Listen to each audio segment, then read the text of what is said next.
Les habla Richard Torres, estudiante de la Universidad Fermín Toro, cursante de la cátedra Ética aplicada al Derecho, dictada por el profesor Jaime Torreal. Vamos a tratar en exposición sobre la unidad 1, temas 1 y 3. Tema 1 referido a la ética y la moral, y el tema 3 referido a la deontología. En cuanto a la ética, podemos definir que es una ciencia que estudia la moral, determina qué es lo bueno y lo malo, y a partir de allí hacer un punto de inflexión en cuanto a lo que debe ser. Para ello se basa en la reflexión, en el razonamiento concienzudo y en la conciencia en la conducta humana a nivel de colectividad o a nivel de sociedad. Para estudiar la ética vamos a considerar tres niveles: el nivel deontológico, el nivel analítico y el nivel discursivo. En cuanto al nivel deontológico, busca establecer la relación, lo que es el deber ser, estudiando las reglas. El principal representante de esta corriente, de este estudio, fue Immanuel Kant, el cual decía que en las carreras universitarias se debe estudiar o se debe impartir lo que es el estudio de la ética, para que el estudiante se vaya adentrando en lo que es el deber ser en el ejercicio de la profesión. En cuanto al nivel analítico, trata de responder de manera concienzuda qué es lo que es el bien, de tal manera que la persona o el profesional sepa ir más allá y hacerse un análisis introspectivo de lo que debe ser el ejercicio de su profesión. En cuanto al nivel discursivo, se refiere a lo que es la formación de profesionales con respecto a lo que es el discurso o la palabra, en cuanto a que la discusión de ética o la discusión entre personas predomine lo que es el valor de la ética o la enseñanza de la ética. Con respecto al quehacer ético, el quehacer cotidiano, nosotros como personas siempre valoramos a los demás basado en juicios de valor o juicios de ética. En este sentido podemos decir, cuando catalogamos a una persona que es buen estudiante o que es puntual, estamos valorando o estamos dándole un juicio de valor a esa persona en cuanto a su comportamiento. Esto nos permite a nosotros establecer a la moral, y aquí entra el concepto de moral, como la regla o la directriz o el criterio que va a permitir definir a una persona dentro de la ética o no. Ese siempre va a ser la razón de ser o la brújula que nos va a permitir definir a las personas en cuanto a su comportamiento ético. En cuanto a la presencia de la ética dentro del discurso de la filosofía moral y sus relaciones con el derecho, podemos decir que la ética y el derecho tienen una relación en cuanto a lo que es la evaluación del comportamiento. Es decir, la ética evalúa a la persona de manera concienzuda en cuanto a su comportamiento. Si siempre pone por delante sus valores morales y hace un estudio concienzudo internamente si está actuando o no está actuando bien. Se diferencia del derecho, en que el derecho, a pesar de que hace la misma valoración, esta se basa más que todo en las normas establecidas por la sociedad. Es decir, una establece una sanción moral, que es la ética, cuando uno se autoevalúa si lo está haciendo bien o lo está haciendo mal, o en caso de que esté agremiado, el gremio te evalúa si lo estás haciendo bien o lo estás haciendo mal. En cambio, el derecho es un poco más coactivo, en el sentido de que aplica sanciones que puede ir incluso desde la privación de libertad o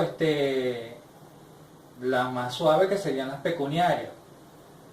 En cuanto a la relación o a la relación y diferencia que existe entre el derecho y la ética, podemos decir que las normas éticas son autónomas, se aplican automáticamente a la persona porque es la persona misma que se autoevalúa. En cambio, las del derecho son heterónomas. aparte de que la persona se autoevalúa, la sociedad, incluso el sistema judicial o el sistema jurídico, te evalúa de acuerdo a tu comportamiento.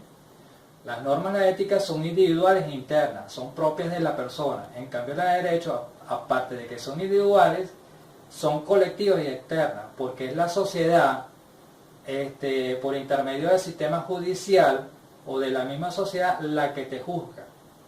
Y las normas éticas son unilaterales, en cambio las del derecho son bilaterales. Son unilaterales porque es la persona con su conciencia la que se aplica las sanciones. Es decir, si yo estoy actuando mal, mi conciencia me va a dictar todo el tiempo que actúe mal. En cambio en el derecho son bilaterales. Es otra persona que te juzga aparte de ti mismo.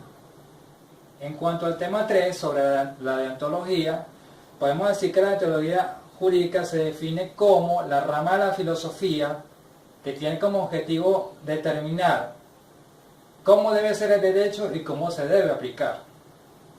La importancia es que determina la relación que debe existir entre la persona, en este caso el abogado, con sus congéneres, me refiero a sus colegas, con los jueces y con todas las personas que conforman el sistema judicial, es decir, la interrelación que debe existir, el respeto y la majestad que debe respetar ese abogado con el sistema jurídico. ¿En qué se diferencia la deontología con el derecho, con la filosofía del derecho y con la lógica jurídica? En el caso del derecho, la deontología se basa netamente en el ámbito de la moral, es decir, va a regular las conductas. En cambio, el derecho evalúa a la persona, pero ya con normas establecidas por la sociedad. Si lo estás haciendo, si estás cometiendo algún delito, el sistema jurídico te va a juzgar. En cambio, la deontología está más lanzada a lo que es la moral. Es el sistema moral o la sociedad la que te va a juzgar. En este caso sería el gremio, si estás agremiado, la que te va a juzgar. En cuanto a la filosofía del derecho, la filosofía se encarga de estudiar lo que es el origen del derecho y su incidencia en la sociedad. Su relación con la deontología es que la deontología te va a decir qué es el deber ser y qué no es el deber ser, pero a nivel moral, a nivel de comportamiento. En cambio la filosofía, la filosofía del derecho, a pesar de que estudia el nacimiento del derecho o la incidencia que tiene sobre la sociedad, va a tomar parte de ese comportamiento moral de esa persona, de ese abogado, y lo va a llevar a lo que es la evolución del derecho. Es la única relación que existe y a su vez se ve como una diferencia.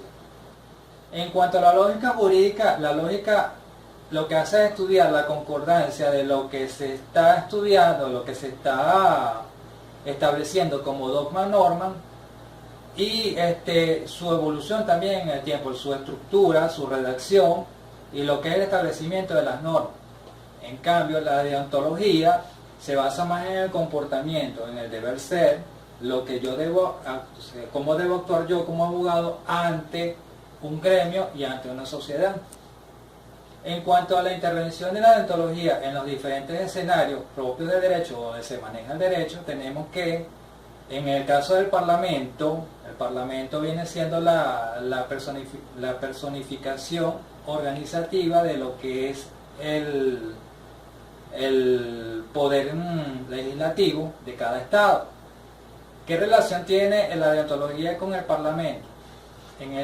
La relación que existe es que la deontología tiene que estar muy presente en lo que es el cuerpo colegiado del Parlamento, en el sentido de que, por ser cuerpo legislativo, quienes van a legislar, ellos van a establecer la normativa que rige todo el sistema jurídico de la nación y por ende las personas que participan allí en lo que es el debate y la redacción de leyes tienen que tener un alto valor moral para poder establecer esas normas.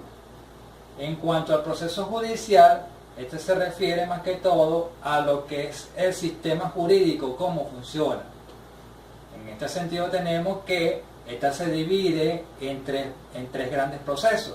Los procedimientos que se hacen o que se realizan antes del juicio, los procedimientos propiamente del juicio, lo que es la evaluación de las pruebas, el estudio de los testigos, etcétera, etcétera, y el procedimiento posterior, que se refiere al juzgamiento como tal, lo que es la emisión de sentencia, lo que es la apelación y lo que es en sí la condena. La relación con la deontología es que la deontología tiene que estar presente en cada uno de estos procedimientos y en cada una de las personas que participan en este proceso para que el procedimiento sea lo más transparente y lo más cercano a la justicia, lo más cercano a la justicia, para que sea equilibrado y no exista lugar a duda de que el procedimiento se está llevando como debe ser y que existe un respeto al Estado de Derecho. En cuanto a la actividad administrativa es llevada por el Estado. Obviamente, por ser el Estado, el poderoso de la nación, quien maneja los recursos, quien maneja todo el sistema de justicia, los funcionarios que actúan en esos procedimientos administrativos, en esa actividad administrativa, tienen que tener una alta moral también y una conciencia, no vamos a decir que limpia, pero por lo menos sí, muy justa, muy concienzuda a la hora de administrar los procedimientos. ¿Por qué? Porque a la hora de aplicar un procedimiento que perjudique a una persona, a un colectivo, está siendo, podría catalogarse de inmoral. ¿Por qué? Porque el Estado está para velar por el colectivo, no para perjudicarlo.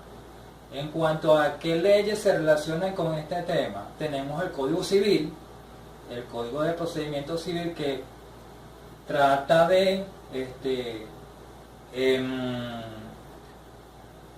no juzgar, sino evaluar el comportamiento de las personas en el colectivo. Yéndonos un poquito más a lo local, tenemos lo que son las normas de convivencia ciudadana, que eso también evalúa y valora la conducta moral de las personas en su interrelación. Bueno, eso es todo por los momentos. Espero que haya sido satisfactorio la exposición. Hasta luego.